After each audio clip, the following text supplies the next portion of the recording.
근데 참 재미있는 게요. 지난 그 민주당 정권이 이제 바뀌어서 트럼프 대통령이 이렇게 백악관의 주인이 되었는데 뭐 세상에서 뭐 비판도 하고 평가도 하지만 트럼프 대통령이 장르기운입니다. 근데 8년 만에 백악관 내에 그 성탄 장식을 했다는 거예요. 그러면서 공식적인 행사에서 메리 크리스마스를 남발하는 겁니다. 네? 저는 신자라면 이러한 호연지기가 있어야 된다고 생각을 해요. 인도 속담에 코끼리는 문고리 안에 코만 집어넣으면 다 들어온 거다라고 하는 그런 속담이 있어요. 조금씩 수산하고 양보하고 수산하고 타협하다 보면은 코끼리가 집안에 들어와 버리는 것처럼 성도의 삶이나 어떠한 그 기독교 전통이나 교회 전통이라고 하는 것이 세상 것과 완전히 그냥 도취되어 버립니다. 세상 것으로 다 차버려요. 그래서 신자들은, 예수 믿는 사람들은 하나님이 함께 하심으로 하나님께서 배후에 책임져 주신다라고 하는 것을 알고서, 그것도 하나의 신앙 고백이거든요. 메리 크리스마스 인사하고 또 서로 함께 기독교인임을 알리고 나누고 내가 예수 그리스도를 믿는 하나님의 자녀라고 하는 것을 표현하고 하는 것은 아주 중요한 일입니다. 모쪼록 2017년도 이 성탄절을 맞이해서 부활하시고 살아 역사하시는 우리 예수 그리스도의 능력과 평강이 저와 모든 성도들 가정에 충만하기를 주님의 이름으로 축원드립니다. 메리 크리스마스. 말씀을 하겠습니다. 오늘 말씀의 제목은 예수님이 초청한 사람 하는 제목입니다. 박모월의 시에 나그네라고 하는 시가 있습니다. 강나루 건너서 밀밭길을 구름에 달 가듯이 가는 나그네, 길은 외줄기 남도 300리, 술 있는 마을마다 타는 저녁놀, 구름에 달 가듯이 가는 나그네. 중학교 때인가 저도 배웠던 기억이 나는데 우리나라의 고유한 정서나 풍경이 잘 묘사된 시입니다. 한국 사람들에게 나그네 하면은요, 이러한 이미지가 떠오르기 일쑤입니다. 도포자랑 날리면서 삿갓 눌러쓰고 허리에 탁주가 든 호리병을 차고 다니면서 음풍농월하는 그런 가객, 풍류 가객을 나그네라고 생각하기 일쑤인 거죠. 근데 성경에도 나그네라고 하는 말이 간혹 나옵니다. 나그네. 그런데 이 나그네라고 하는 이 말이 이 박모월의 시와는 아주 다른 부류의 인생이라고 하는 것을 우리가 알 필요가 있어요. 신명기 10장 17절 이하에 보면은 너희의 하나님 여호와는 고아와 과부를 위하여 정의를 행하시며 나그네를 사랑하여 그에게 떡과 옷을 주시나니 너희는 나그네를 사랑하라. 전에 너희도 애굽 땅에서 나그네 되었음이니라. 이렇게 되어 있어요. 성경, 특히 구약 성경에서 나그네라고 하는 것은 오늘말로 오늘 우리식으로 얘기하자면 이주 노동자를 말합니다.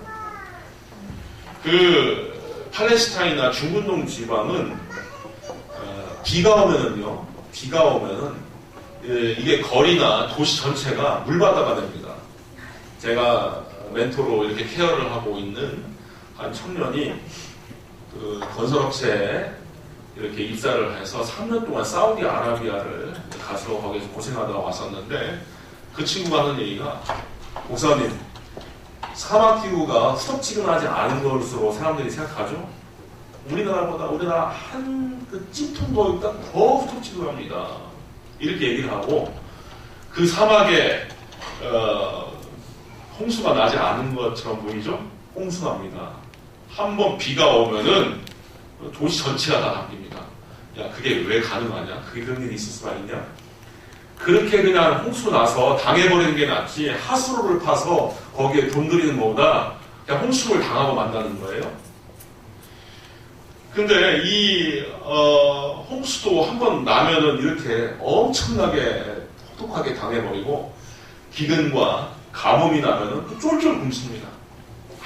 아무것도 낫질 않아요. 우양도 다 죽어버리고 또 초목도 다 말라버리고.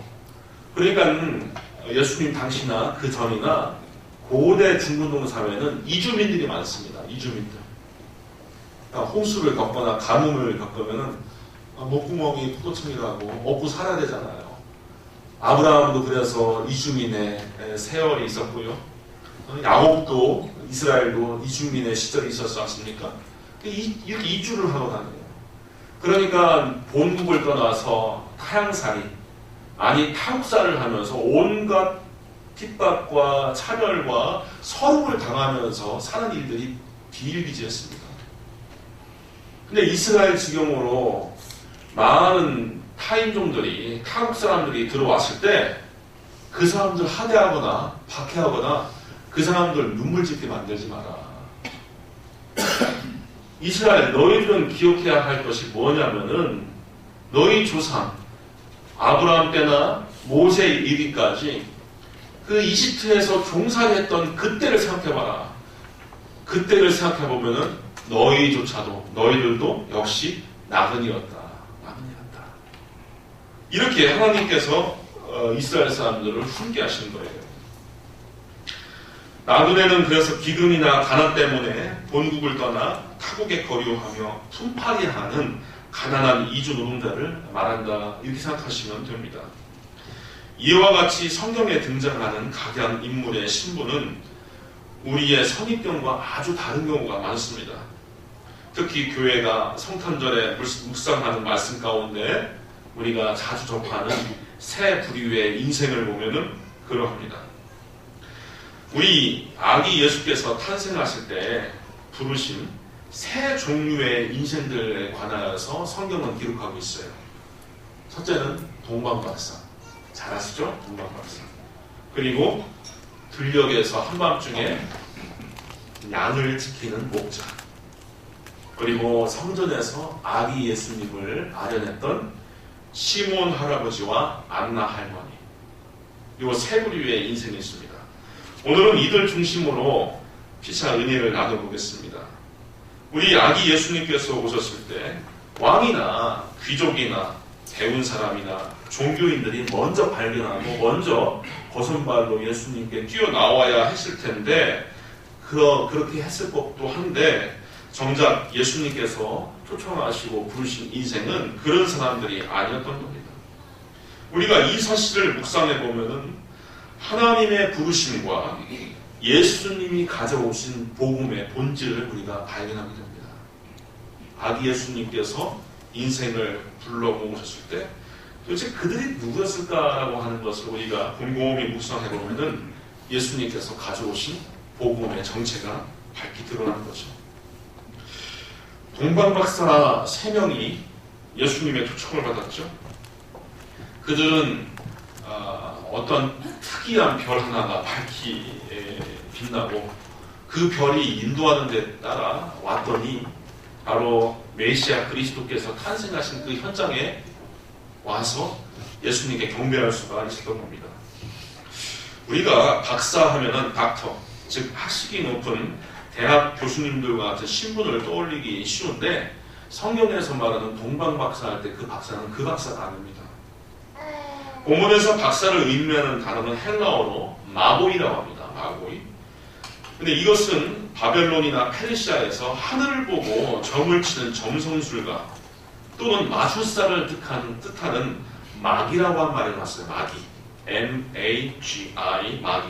그래서 영어에서 마술, 요술, 이 마술, 요술을 뜻하는 매직이 바로 이 마기에서 왔습니다. 마기. 그래서 개인적으로 저는 박사라고 하는 말보다 차라리 박수라고 하는 말로 번역을 했으면 어땠을까라고 하는 그런 생각을 가끔 해봐요. 동방박사가 아니라 동방박수. 왜냐하면 우리나라에서는 무당은 여자를 칭하는 것이고 남자 무당은 박수라고 합니다. 박수. 그러니까 페르시아에서 또 더 자세히 얘기하자면 조로아스터교의 점성술가로서 하늘을 보면서 점을 쳤던 사람들이기 때문에 이들을 박수라고 해도 전혀 이상하지를 않은 거죠.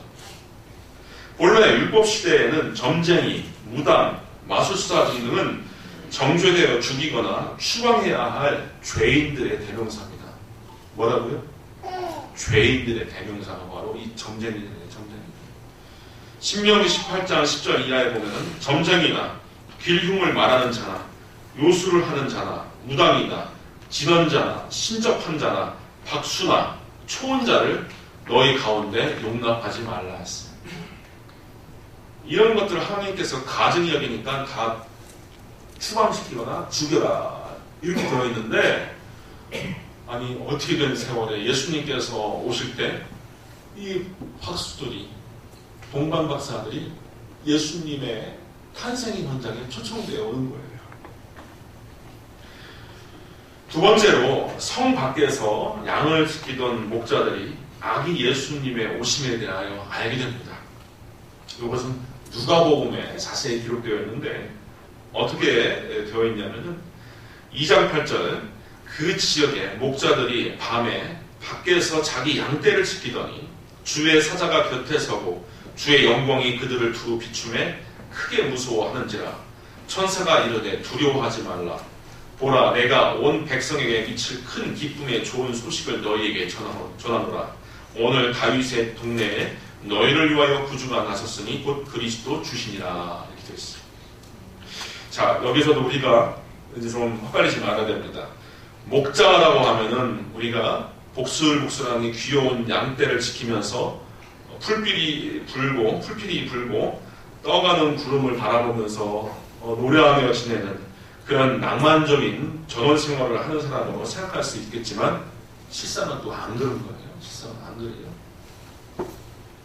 본문에 자기 양떼를 지켰다라고 표현되어 있지만 정확하게는요, 그 속뜻은 이렇게 표현을 할 수 있습니다. 자기들이 관리해야 할 양떼를 지켰다. 당시 시대상을 연구하는 성경학자들에 의하면은 그 당시에는 마치 소작인들처럼 남의 양떼를 돌봐주면서 하루 품팔이를 하고 생계를 겨우 이어가는 계층들이 부지기수였다는 거예요. 자기 양도 아닙니다. 자기 양도 아니라 부잣집 양들을 맡아서 관리해주고 키워주고 야수로부터 보호해주고 하면서 하루하루 연명하는 사람들이 참으로 많았다는 거예요. 그래서 누가복음 2장에 등장하는 목자들 역시 실소유주의 양을 맡아 키우고 돌봐야 하기 때문에 성 안에서 잠을 잘 수가 없는 사람들입니다. 성 안에서 잠을 못 자는 거예요. 그래서 광야에서 오들오들 떨면서 노숙하면서 양을 지키고 있는 것입니다. 근데 그런 사람들의 현장에서 천사가 방문해서 그들에게 아기 예수 그리스도께서 오심을 밝히 일러주시는 거죠.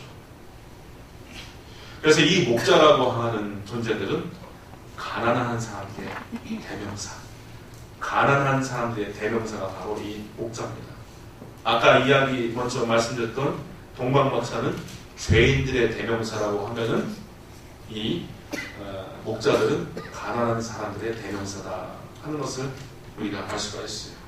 세 번째, 아기 예수님을 만난 또 다른 사람들은 바로 할머니 안나와 할아버지 시므온이에요. 누가복음 2장 25절 이하에 시므온을 두고 설명하는 대목은 이러합니다. 이 사람은 의롭고 경건하여 이스라엘의 위로를 기다리는 자라. 성령이 그 위에 계시더라. 그가 주의 그리스도를 보기 전에는 죽지 아니하리라 하는 성령의 지시를 받았더니 했어요. 그러니까 이스라엘이 마케도니아 알렉산드리아에서 그리고 로마 가이사랴에서 짓밟히고 수백 년 동안 식민지 치하에서 고통하며 신앙하며 살아가고 있는데 도대체 우리 민족이, 이 선민이 언제 하나님의 구원을 바라보겠느냐 하는 열망 가운데서 그 평생의 모든 세월을 다 보내고 그리스도의 오심만 바라보며 살아왔던 거예요. 그런 그가 아기 예수님을 만나게 되는 것이죠. 그래서 아기 예수님을 안고서 하나님을 찬송하면서 얼마나 기뻐했는지 주제여 이제는 말씀하신 대로 종을 평안히 놓아 주시는도다. 내 눈이 주의 구원을 보았사오니 이는 만민 앞에 예비한 것이요 이방을 비추는 빛이요 주의 백성 이스라엘의 영광입니다 하면서 찬송을 해요. 이 세상에 또 자기의 생애에 어떤 소망과 위로와 영광이 없어서 오로지 하나님의 도움 또 메시아의 출현만 바라보면서 살았는데 마침 예수님을 만나게 된 거죠. 또 안나 할머니에 대해서는 이렇게 기록하고 있습니다. 아셀지파 바누엘의 딸 안나라 하는 선지자가 있어 나이가 매우 많았더라. 그가 결혼한 후 7해 동안 남편과 함께 살다가 과부가 되고 84세가 되었더라. 이 사람이 성전을 떠나지 아니하고 주야로 금식하며 기도함으로 섬기더니 마침 이때에 나와서 하나님께 감사하고 예루살렘의 속량을 바라는 모든 사람들에게 예수님에 대하여 말하니라 했어요. 참 기구하죠. 대충 고대 사회에 여자들이 결혼을 하는 것은 이제 초경이 지나서 10대 후반까지 결혼이 이루어진다고 가정했을 때 그가 결혼한 후 7해 동안 남편과 함께 살고 과부가 되고 84세가 되었어요. 대략 17살에 결혼을 했다고 하면은 24살 정도의 남편을 잃은 거고 84세가 될 때까지 다시 말해서 60년 동안 과부로 살았던 사람이에요. 그런데 우리가 이 당시 고대 사회에는요. 오늘날처럼 사회복지나 경무 정책이 없었던 때이므로 이 노인분들이 얼마나 힘들게 살았는지 그걸 우리가 알아야 됩니다.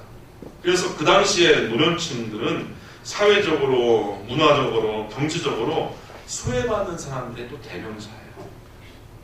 그러니까 세상에 소망을 두고 살 수 없는 척박한 인생을 하루하루 살아가는 사람들입니다. 이 재산이 있거나 또 건강이 있거나 하면 조금 나은데 그렇지 않는 경우는 아주 힘듭니다. 그래서 이 안나나 시몬이 왜 성전을 중심으로 살았던가 하는 것은 성경학자들이 그렇게 해석을 하기도 해요. 당시 성전이라고 하는 것은 종교센터이기도 하지만 예배를 드리는 종교적 공간이기도 하지만 또 구제기관이기도 해요. 구제기관.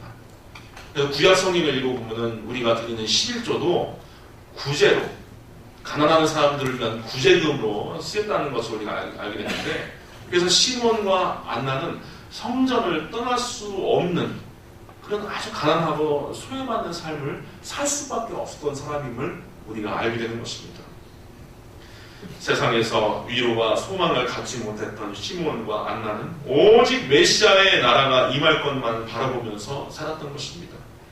세상에 마음을 두지 않고 오직 믿음을 갖고 하나님의 구원을 바라보던 사람들이었던 거예요. 우리는 아기 예수님의 탄생에 있어서 이렇게 예수님의 초청을 받은 사람들의 정체에 대해서 알게 되었습니다.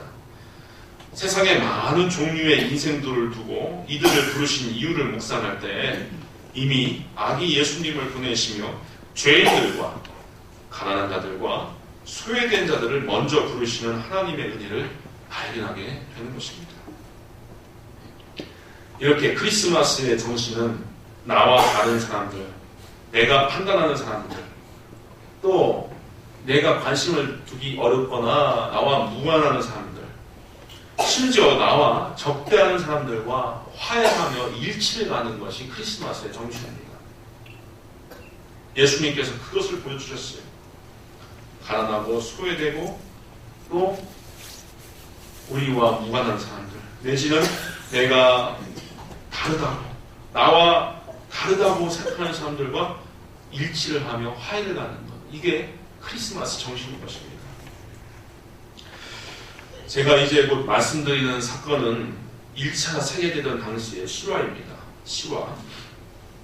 때는 지금으로부터 정확히 103년 전 1914년 12월 24일 크리스마스 이브였습니다. 독일군과 영국군이 치열하고 기나긴 참호전으로 대치하고 있는 일명 노맨스랜드, 사람이 없는 땅이라고 하는 그곳에서 놀라운 일이 벌어집니다.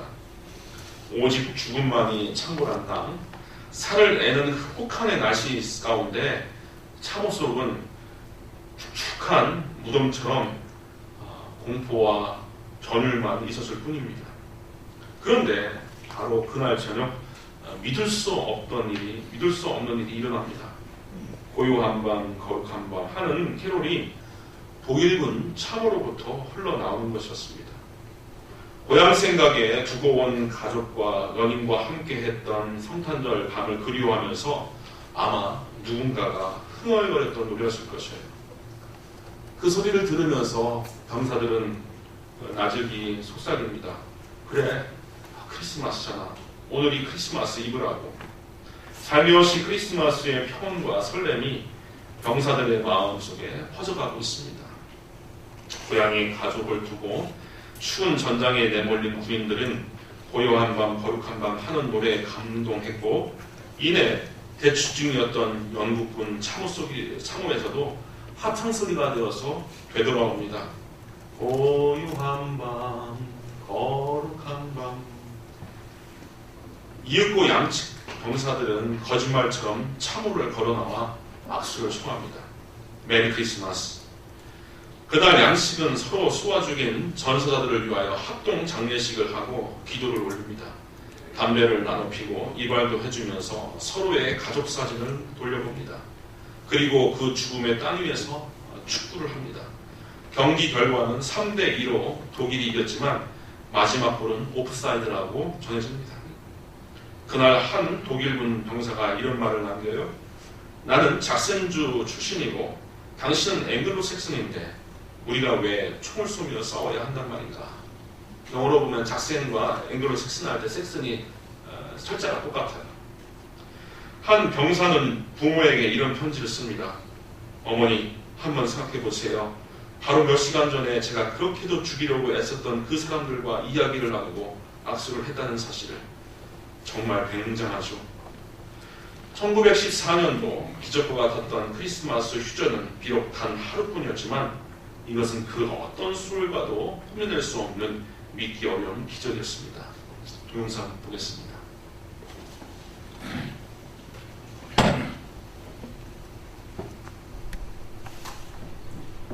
불 꺼주세요.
My name is Jim. Mein Name ist Otto. Pleased to meet you, Otto. Freut mich. those she's taught. schön haben. Schön.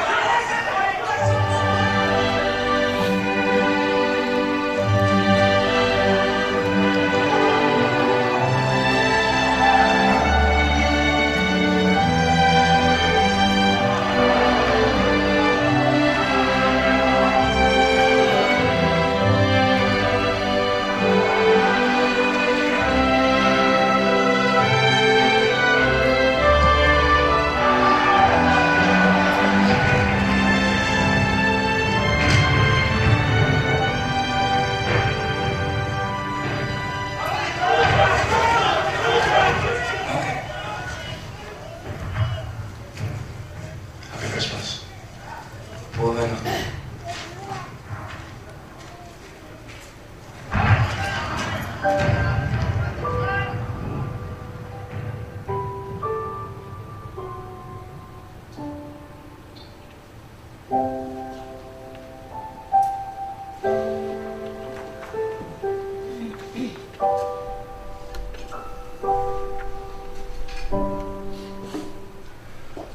네, 감동적인 동영상이죠.